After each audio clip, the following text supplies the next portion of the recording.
प्रश्न 1। कोष्ठक में से उचित शब्द चुनकर रिक्त स्थानों की पूर्ति करो। आँखों, पुस्तक, दृष्टि। गांव के पास डैश डैश मेला लगा था। पुस्तक। 2। अचानक उसकी डैश डैश दूर पेड़ों के पीछे गई। दृष्टि। 3। परी का प्रश्न सुनकर ऋत्विक की डैश डैश में आंसू आ गए। आँखों। प्रश्न 2। सही विधान के सामने सही का गलत विधान के सामने गलत का चिन्ह लगाओ। 1। ऋत्विक अपने पिता के साथ मेला देखने जाना चाहता था। उत्तर गलत। 2। परी ने ऋत्विक की परीक्षा ली। उत्तर सही। 3। ऋत्विक को रास्ते में लाल रंग की एक पोटली मिली। उत्तर सही। 4।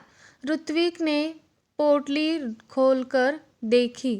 उत्तर गलत। 5। सब ऋत्विक को पुस्तक मित्र कहने लगे। उत्तर सही। प्रश्न 3। किसने किससे कहा। 1। तुम यहाँ उदास क्यों बैठे हो।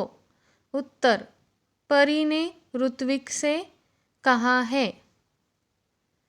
2। मेरी पोटली गिर गई है कहीं रास्ते में। उत्तर राहगीर ने ऋत्विक से कहा है। 3। और कोई पहचान बताओ। उत्तर ऋत्विक ने राहगीर से कहा है। 4। नहीं नहीं, अब तो तुम ही मेरे साथी हो, मित्र हो। उत्तर ऋत्विक ने पुस्तक से कहा है। प्रश्न 4। निम्नलिखित प्रश्नों के उत्तर एक एक वाक्य में लिखो। 1। ऋत्विक कहाँ जाना चाहता था। उत्तर ऋत्विक अपने दोस्तों के साथ पुस्तक मेला जाना चाहता था। 2। माँ ने क्या कहकर ऋत्विक को मेला देखने जाने से रोका। उत्तर घर में कोई बड़ा नहीं, तुम अकेले कैसे जाओगी इतनी दूर। 3। पेड़ों के पीछे कौन खड़ा था। उत्तर पेड़ों के पीछे सुनहरे पंखों वाली एक परी खड़ी थी। 4। परी ने ऋत्विक से क्या पूछा। उत्तर तुम यहाँ उदास क्यों बैठे हो। प्रश्न 5। निम्नलिखित प्रश्नों के उत्तर लिखो।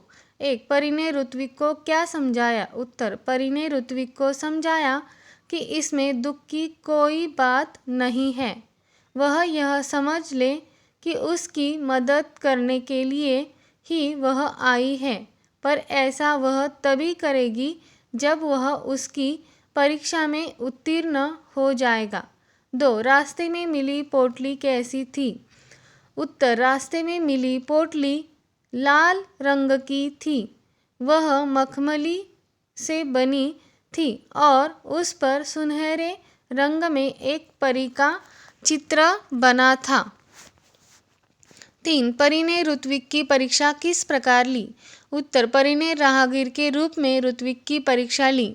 उसने रास्ते में लाल रंग की एक पोटली रख दी। ऋत्विक ने पोटली उठाई पर उसने खोलकर भी नहीं देखा।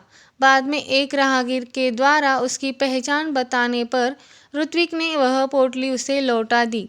ऋत्विक चाहता तो उस पोटली को स्वयं रख सकता था, पर उसने ऐसा नहीं किया। वह राहगीर को कोई और नहीं पर परी ही थी। प्रश्न 6। भाषा की ओर। निम्नलिखित शब्दों के समानार्थी शब्द कहानी से ढूंढो। सखा मित्र, वृक्ष पेड़, जननी माँ, नयन आँख, भगिनी बहन।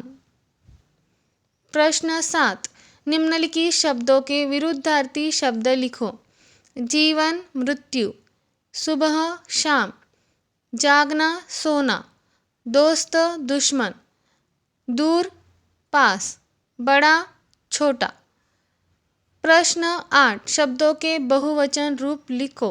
पोटली पोटलियाँ, लड़का लड़के, आँख आँखें, परीक्षा परीक्षाएं, परी परियां, पुस्तक पुस्तकें। यदि तुम्हें परी मिल जाए तो। यदि परी मिल जाए तो मैं उससे खूब सारी बातें करूँगा। मेरे मन की हर इच्छा उससे पूरी करूँगा। जो भी मुझे अच्छा लगता है मैं उसे बताऊँगा। मुझे जो भी दुख है मैं उसके साथ बांटूँगा। मैं उससे ढेर सारे चॉकलेट, बिस्किट, खिलौने और किताबें मांग लूँगा।